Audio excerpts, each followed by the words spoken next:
Bienvenue à Squeletteville. Donc, pour nous, entrer dans l'exposition, en fait, c'est rentrer dans une ville où les habitants sont des squelettes.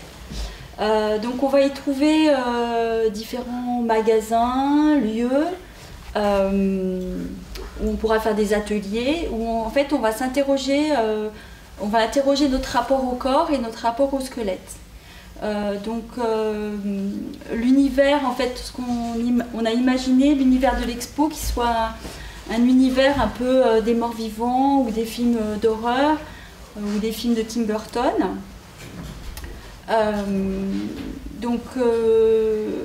Et on a imaginé aussi que le visiteur puisse commencer à être acteur en fait, de l'exposition, puisse commencer à interagir avec l'exposition avant même son ouverture. Et qu'ensuite aussi à l'intérieur de l'exposition, il puisse interagir aussi avec les autres visiteurs. Donc en fait on a imaginé un site dédié, on aura un site squelette.fr avec des réseaux sociaux, donc par exemple ça pourrait être un site hostic.com où on peut rencontrer son squelette idéal. Une agence de voyage aussi, où en fait on peut acheter une Magic Box, je ne sais plus comment ça s'appelle, pour passer une nuit au musée, ou une nuit à Squeletteville. Smart Box. Une Smart Box. À la suite de ça, en fait, donc ça peut aussi permettre de s'inscrire à l'inauguration, d'avoir les informations avant. Et ensuite, le jour de l'inauguration, on a imaginé un grand flash mob où en fait il y aurait les 1507 squelettes de la crypte qui viendraient donc faire un flash mob devant la casemate. Voilà. Donc ensuite, on a imaginé en fait une visite d'exposition. On serait dans un lieu qui serait quand même, voilà, pas complètement dans le noir, mais qui serait, on serait relativement dans la pénombre quand même. Et on pourrait avoir une entrée dans l'exposition avec peut-être des sons, des bruits, des petits squelettes qui s'allument, voilà, des petites choses avec des capteurs de mouvement, des choses comme ça qui permettraient d'animer un peu, de se mettre en situation avant de rentrer dans la ville. Donc après, on rentre dans la ville, alors on va trouver un plan, puisqu'on arrive dans une ville, on regarde le plan. Et puis un plan de ville interactif, en fait, où on peut choisir de se faire guider.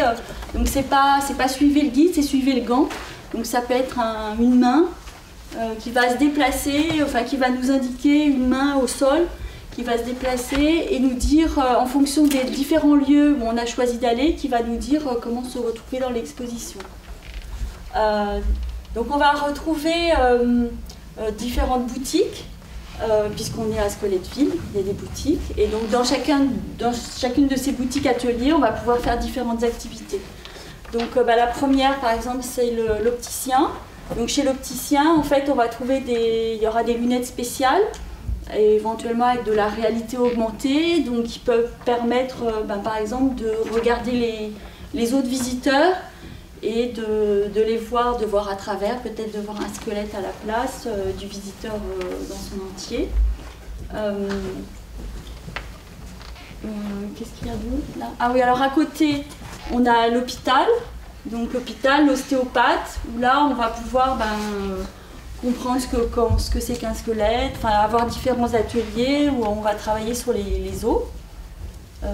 Dévoiler des éléments cachés, éventuellement voir des squelettes et les étudier. Voilà, donc là l'interaction par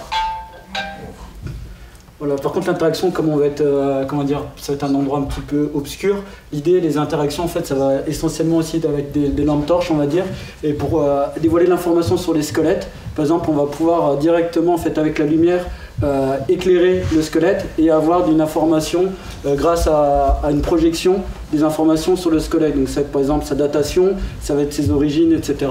et plein d'informations comme ça. Voilà, donc ça se trouve au niveau de l'hôpital où on va dévoiler les éléments à partir de la lumière en fait.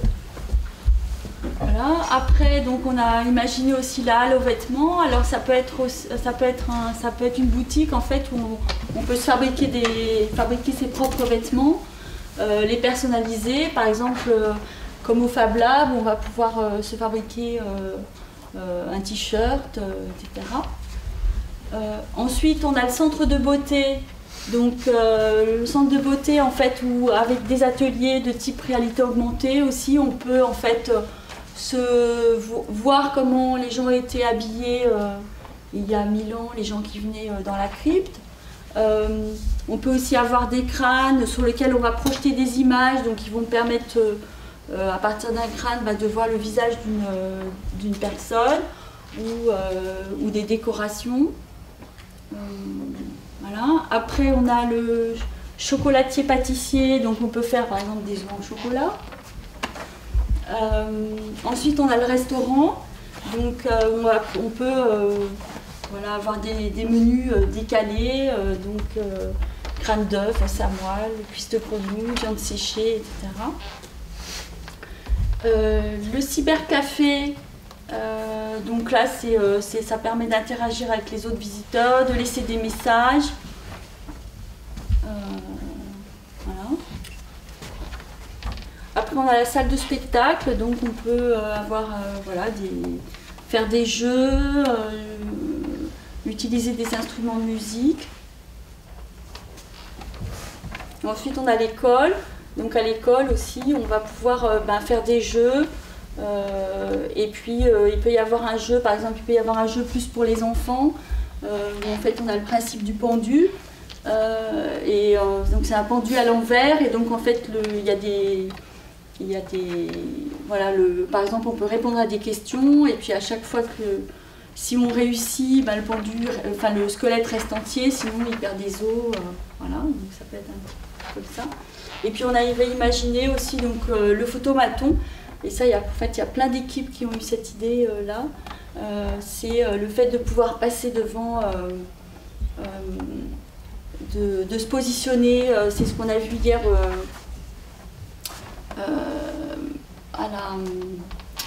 à la visite hier après-midi, en fait avec la caméra infrarouge, donc en fait on peut se voir, donc on a imaginé de se positionner devant un écran et en fait de voir son propre squelette et de se voir bouger. Voilà, donc en fait, comment dire, on s'est peut-être pas penché trop sur on a vraiment essayé de faire une scénographie, donc on voit une ville entière, et en fait, il y aurait quand même, on laisse la liberté aux visiteurs de choisir justement dans quel ordre ils souhaitent visiter les places, donc ça c'est vraiment un choix qu'on a fait personnel. Après, l'idée aussi, c'est quand même d'avoir un côté un peu ludique avec, comme vous avez vu, tous les ateliers de création, de jeux, etc. Aussi de nourriture, car on estime aussi qu'il faut quand même un peu de détente, voilà. Et pour le culturel, donc là, on parlait par exemple les crânes issus de la communauté Maya, etc. Donc peut-être revenir plus dessus avec des projections, en fait, comme les crânes, en fait, ils étaient peints de différentes manières, représenter justement sur ces crânes les motifs qu'il y avait à l'époque. Et voilà, donc après c'est un lien complètement avec l'école, puisqu'on utiliserait en fait le savoir qui a été acquéri au travers les différents ateliers pour arriver à la sortie justement à ce petit jeu de pendu qui est déjà localement, donc sur le site, déjà un petit challenge. Mais après, comme on est tous connectés en fait avec les réseaux sociaux grâce à hostik.com, on peut directement partir de son téléphone, on se crée un compte et en gros voilà, on peut se faire des défis pour savoir lequel qui est arrivé à répondre à plus de questions sans perdre tous ses os. Après, on peut faire à la manière des jeux sur les smartphones, faire des achievements. Ça veut dire, voilà, par exemple, Mathieu a acheté une superbe veste, et ben voilà, les autres personnes qui ont visité le musée sont au courant, etc. Donc on voit que le visiteur est pas seulement spectateur, mais il devient acteur aussi bien avec les squelettes, puisqu'il va devoir interagir avec eux pour pouvoir avoir de l'information, mais aussi acteur avec les visiteurs, puisque le cybercafé qu'on appelait ici, c'est un espèce de livre d'or en fait numérique, et ils vont pouvoir laisser une trace comme si eux en fait ils devenaient squelettes, pour que les autres visiteurs puissent avoir leur avis justement, s'échanger des informations, peut-être expliquer des choses que les autres gens n'ont pas compris. Enfin bref, un vrai livre d'or, laisser son avis, etc. Et pour après finir, repartir chez soi, et après sur le site hostik.com, pourquoi pas lancer un forum et donner par exemple des idées d'amélioration pour les prochaines visites, quoi. Donc il y a un travail en amont et en aval, et aussi pendant, du coup. Voilà. 9 minutes 57.